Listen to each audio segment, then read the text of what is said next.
দাদা, এ দাদা, দাদা রে। কিছু বলবি নাকি শুধু দাদা দাদাই করে যাবি? কি বলছিস বল, আমি শুনছি তো। আর 10 দিন পর তো আমার জন্মদিন, কি গিফট দিবি রে দাদা? তোর জন্য একটা ভালো ছেলে দেখিয়ে তোর বিয়া দিন দেবো। সত্যি দাদা, তুই আমার বিয়া দিন দিবি? হ্যাঁ সত্যি। আমি বিয়ে করলে তো তুই দিবি? তুই সত্যি ভাবলি নাকি রে? আরে পেঁচি, তোর এই পেঁচার মতো মুখ দেখে তুই কি আর বিয়া করবে বলতো? কি বললি? আমি পেঁচার মতন দেখতে? তুই থাম বলছি। না রে, আমি চললি, আমি আর থামবো নাই।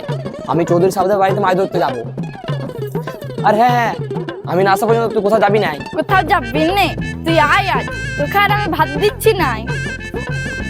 পেঁচি তবে রে।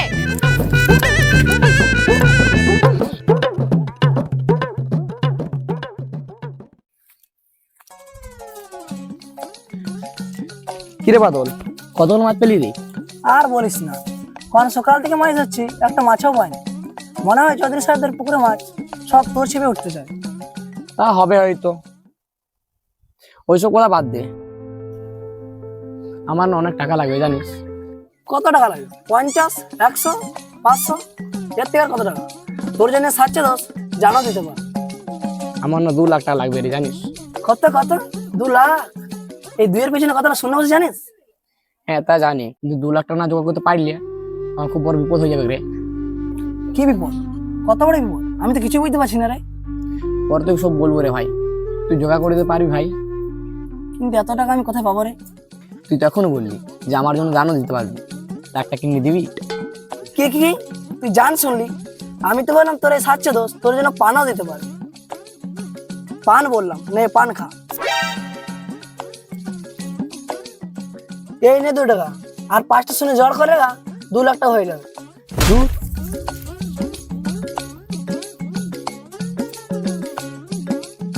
এই জন্যই শালা বাপটাকে বলেছিলাম আমার বাদল নামটা চেঞ্জ কর। সবাই মাদল ভেবে আমার পিছনে নিয়ে চলে যায়।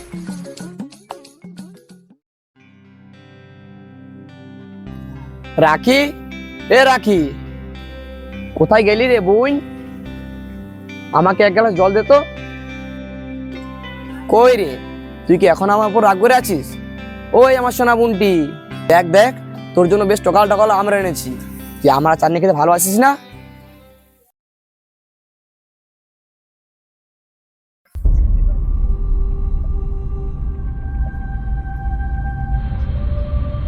বোন, ও বোন, রাখি, কোথায় গেলি রে সোনা বোনটি আমার?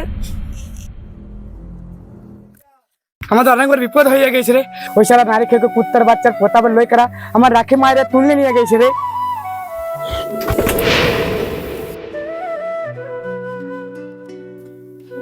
তুমি একদম চিন্তা করো না চাচা, আমি আমার বোনকে ফিরিয়ে আনবোই।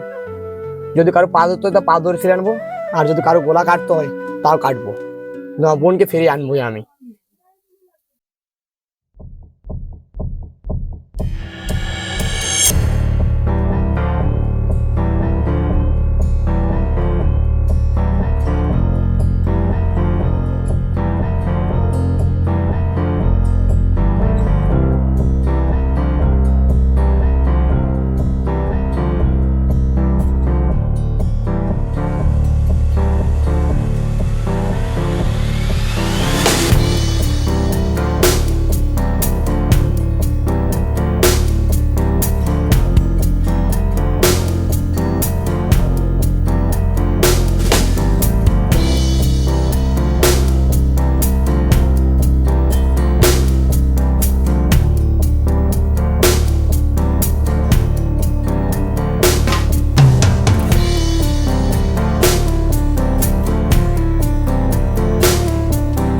আমার ছেলের মতো, তোমার বোন আমার মেয়ের মতো।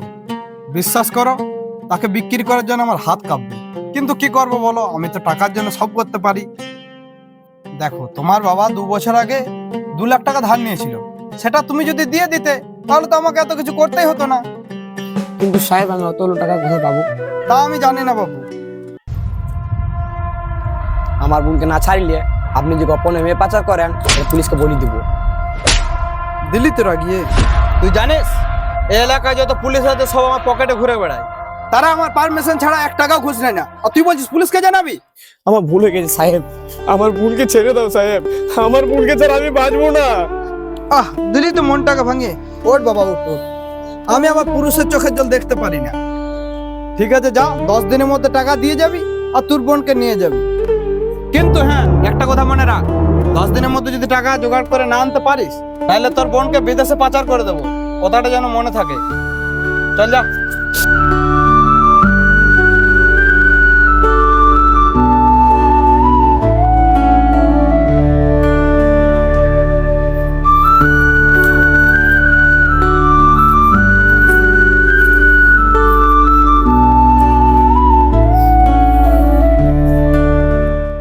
আর হাতে তো মাত্র 2 দিন সময়, কিছু ব্যবস্থা করতে পারিনি শুভ? না রে, আমার মনে হচ্ছে আমার সব রাস্তা বন্ধ হয়ে গেছে, আমার বোনকে বাঁচার আর কোনো উপায় আমি খুঁজে পাচ্ছি না। ওইরকম বলিস না রে শুভ, আমাদের এই আল্লাহ ঠিক আমার রাখি মায়েরা বাঁচাই নেবে, তুই একদম মনস্তাপ করিস না। কিন্তু কি করে হবে চাচা, আমরা 8 দিনে কিছু জোগাড় করতে পারলাম না, এই দুদিন এমন কি হয়ে যাবে যে আমি আমার বোনকে ফিরে পেয়ে যাব? কিন্তু শুভ, তোর বাবা ওই প্রতাপের কাছে এত টাকা ধার করেছিল কেন রে? 2 বছর আগে মার একটা অপারেশনের জন্য বাবা 2 লাখ টাকা ধার নিয়েছিল, তারপর ওই অপারেশনের পরেও আমার মাকে বাঁচানো যায়নি, আর সেই শোকে আমার বাবা মারা যায়। চ সবাই মিলে সাহেবের কাছে পা ধরে অনুরোধ করো। কিছু লাভ হবে না রে। তা বটে, ওই শালা কুত্তার বাচ্চা টাকা ছাড়া আমার রাখি মায়েরা ছাড়বে গেলে। চল একবার চেষ্টা করে দেখা যাক। হ্যাঁ চাচা চলো একবার দেখে আসি।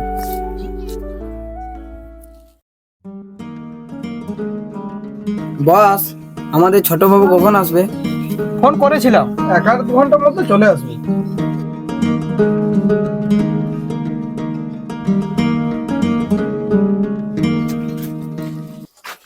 টাকা এনেছো বাবা শুভ?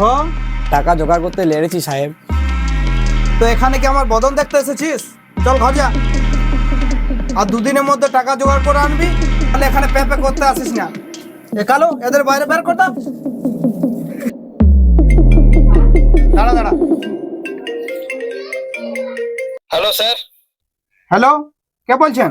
আমি এমজি মেডিকেল কলেজ থেকে বলছি। হ্যাঁ বলুন। রুদ্র আপনার কে হন? আমার ছেলে। কেন কেন কি হয়েছে আমার ছেলের? আপনার ছেলের কার অ্যাক্সিডেন্ট হয়েছে, লোকালের কয়েকটি লোক আমাদের হসপিটালে নিয়ে এসেছেন, তাদের কাছে আপনার নাম্বার পেলাম। তো কেমন আছে আমার ছেলে? মাথায় একটু আঘাত লেগেছে, কিন্তু চোখে কাঁচ টুকরো ঢুকে যাওয়ার চোখ দুটো একেবারে নষ্ট হয়ে গেছে। শীঘ্রই আই ডোনারের ব্যবস্থা না করতে পারলে আপনার ছেলে সম্পূর্ণরূপে অন্ধ হয়ে যাবে, তাই যত তাড়াতাড়ি সম্ভব আই ডোনার নিয়ে আমাদের হাসপাতালে চলে আসুন। সাহেব আমি আমার চোখ দিতে রাজি আছি, যদি আপনি আমার বোনকে ছেড়ে দেন। কিন্তু কোনো কিন্তু নয়, আমার বোনকে বাঁচানোর জন্য আমি আমার জীবনটা দিতে পারি, তার জন্য আমি একবারও ভাববো না। সত্যি বাবা, তুমি আমার ছেলেকে চোখ দেবে? হ্যাঁ সত্যি, কিন্তু আমার বোনকে ছেড়ে দিতে হবে। হ্যাঁ হ্যাঁ বাবা চলো, কালো রাখিকে ওর বাড়িতে পৌঁছে দিবি তো? হ্যাঁ বস।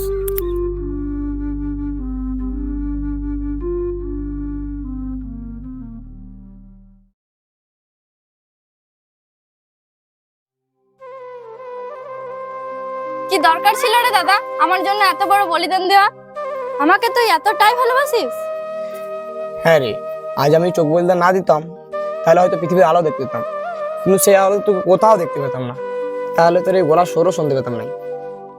কিন্তু অত অন্ধকার মাঝেও তোকে দেখতে না পাই, কিন্তু তোর এই গলার স্বর তো শুনতে পাচ্ছি। তারপর এখন থেকে আমাকে তোর এই পেঁচি মুখটা তো দেখতে হবে না।